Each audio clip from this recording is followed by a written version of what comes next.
Wa alaykoum salam wa rahmatullahi wa barakatuh, ma soeur. Barakallahu fiki pour ta question. Je sais que c'est une question qui est très importante.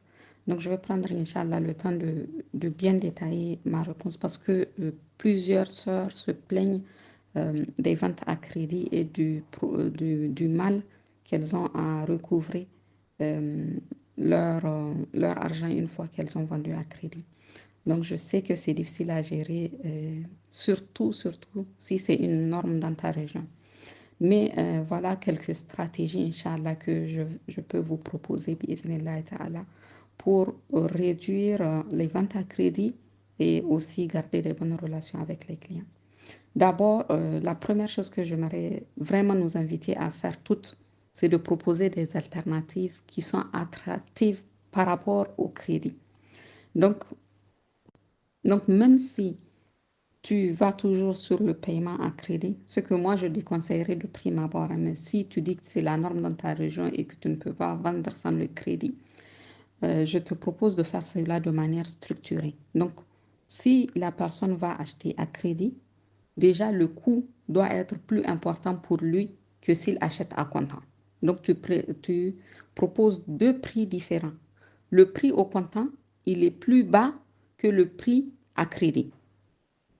Et ça, c'est quelque chose qui est permis en islam, bi'idhnillahi ta'ala. Seulement, il faut que la personne soit informée.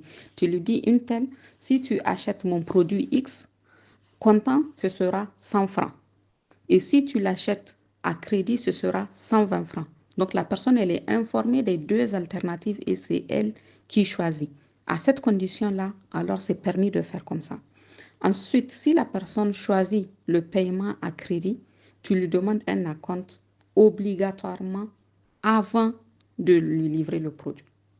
Donc, quand la personne va prendre le produit, elle doit verser un acompte. Au moins, tu récupères une petite somme. Tu ne donnes pas entièrement à crédit. Pour encourager les gens à payer comptant, tu peux faire des offres spéciales pour les gens qui payent comptant. Tu leur offres un petit rabais, tu leur offres un bonus, un produit en plus ou une réduction pour un prochain achat s'ils payent immédiatement.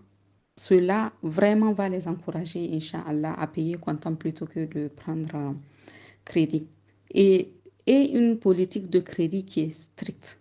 Donc, il faut que tu fixes des critères pour accorder le crédit.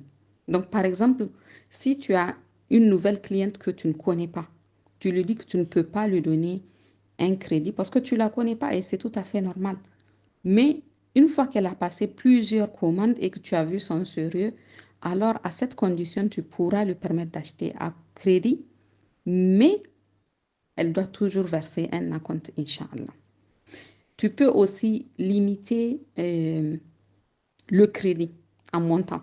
Je veux dire que tu limites le montant du crédit. Tu dis que dans tes règles à toi, tu ne peux pas dépasser une certaine somme à crédit. Cela au moins t'évite d'avoir des grosses pertes en cas de non-paiement. Tu peux aussi proposer une priorité sur les stocks. Je t'explique.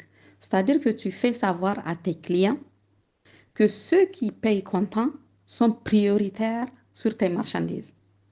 Donc, si vraiment tu vends de la qualité, que les gens ils veulent vraiment tes produits, tu leur expliques que tu vas vendre en priorité à ceux qui payent comptant et que c'est le reste qui sera donné à crédit avec toutes les conditions que tu imposes. Il faut vraiment mettre des barrières aux gens par rapport au crédit, Inch'Allah, afin de leur faciliter de payer comptant, Inch'Allah, pour ceux qui ont les moyens. Qu'Allah il nous facilite.